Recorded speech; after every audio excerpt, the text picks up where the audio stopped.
Hellboy, 2019. Oh my god. This movie sucks. Here are following reasons why this movie sucks in my opinion. 1.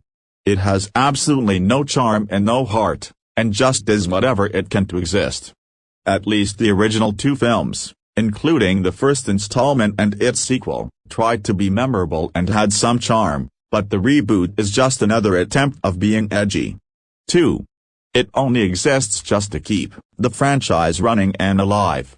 In fact, there was never going to be a reboot, but rather a sequel to Hellboy 2, The Golden Army. Unfortunately, Mike Mignola and Lawrence Gordon treated Guillermo del Toro unfairly by replacing him with an entirely new director.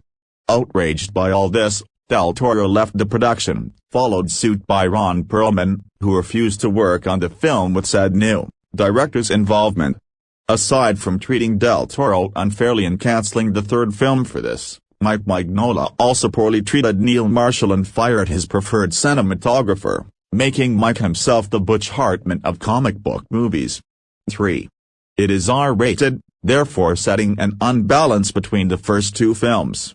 In fact, it is the only thing this film wants to focus on, rather than its story, characters, and, as said before, charm and heart. And because of that, it sometimes takes it way too seriously. Even more than this, the movie has way too much swearing. In fact, there is so much swearing in this film that it would be enough for a South Park episode or also put films like Uncut Gems and The Wolf of Wall Street to shame. Every time they drop fuck or shit, they have to say it boldly just so they can tell the audience, hey, we're R-rated. This isn't for those who are young. There are 3 characters who are absolutely dreadful when it comes to swearing: Alice, Professor Bruttenham, and especially Grilgoch. Not only that, even the first line in the opening scene has an F-bomb in it. Ironically, it managed to get the final trailer only to just say Hellboy is rated R and explains why it is. 4. Mike Mignola only casted David Harbour as Hellboy for the reason that he watched Stranger Things. That being said, David himself clearly had no knowledge of the Hellboy franchise. David appeared to be overweight to play Hellboy, so to win the role he did some exercise, but regardless, he is still very chubby looking as Hellboy. Basically, not only did David Harbour just get casted automatically, but he was also unprepared for the role. In this case, the posters of him muscled appeared to be photoshopped. What pours salt on the wound is that the characterization of Hellboy was also butchered. In the originals, even though he was cocky, at least he had a heart and was loyal to everyone around him. But here, Hellboy is a massive bully, rudely insulting his own father for his secret, making fun of South Korean people by calling Bandamio uglier than a monster, even raiding a club and murdering innocent people, despite him saying that he is on the good side in the original films. 5. Aside from the performance of David Harbour, the acting is subpar, especially Milla Jovovich's role as Nemui, where she sounds like a terrible cosplay of a villain. 6. The film suffers from several plot holes and illogical scenes, including, somehow, just only one simple jaguar attack can make Bandamio a jaguar. For some reason, Grilgoch randomly gets bigger in his climactic fight with Hellboy. To quote Alice, how did he get so fucking big? 7. It ruined the origin. Rasputin dies by a burn, despite suffering worse in the original, and Professor Bruttenham actually originally planned to kill Hellboy, but for some sudden change, he adopts him. Also, some unexplained Nazi hunter running around is present during the origin. 8. Much of the film is unoriginal, with specific elements being ripped from the Marvel Cinematic Universe. Nemui is very similar to Malekith from Thor, The Dark World, as both characters are antagonists who come from a different age to destroy the world. What's weird is that both of them also have the same flaws, notably being generic, dull, flat, and one-dimensional. Some of the posters are basically carbon copies of the posters for Infinity War and Endgame, too. 9. Mediocre visual effects which look like something straight out of the original film, as the computer-generated imagery also sucked. For instance, the blood splattering everywhere is too thick and looks more like ketchup. 10.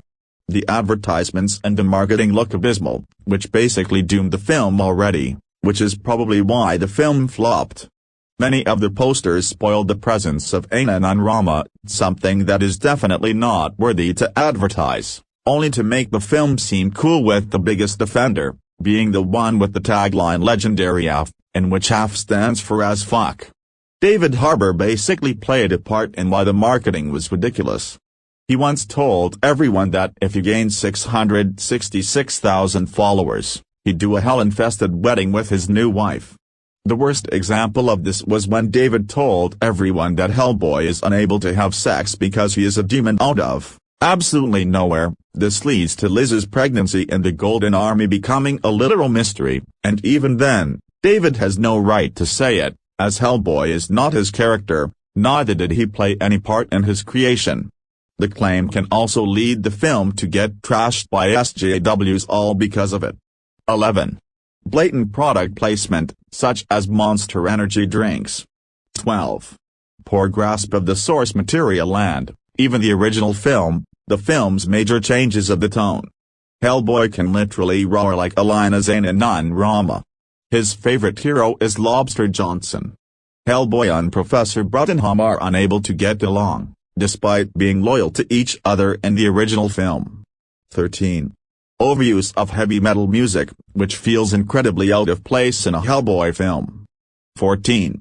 This film also has a complete lack of knowledge, since it thinks that there is a different King Arthur and that Hellboy is literally the devil himself. 15. Getting rid of Liz Sherman, alongside Abe Sapien, whom they only revealed later on at the end for sequel baiting, was an absolutely stupid and pointless move, mainly because Alice and Bette are the same characters, but with minor differences. 16. Bruttenham tries to sugarcoat the fact that he tried to kill Hellboy after he found out. 17. Several scenes serve no reason to exist other than to pad out the film's runtime, notably the scene of Gulgacha as a baby, Baba Yaga and Hellboy eating, among others. 18. Possibly the most ridiculous death scene of the film is when Professor Bruttenham is killed by a poke when Nimue slashes his throat with her finger. In the original movie, he is killed after being impaled by a sword, which is far more graphic than that and also actually heart-shattering, and making it even worse is that the original movie is only PG-13 rated, which is no excuse for what happens here. I don't know who likes this movie. But who hates this movie? Juan Sanchez. He's the one who requested me this rant.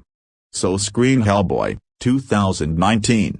And screw Ghostbusters, 2016. Shanghai and the Legend of the Ten Rings is 3 million times better than Hellboy, 2000.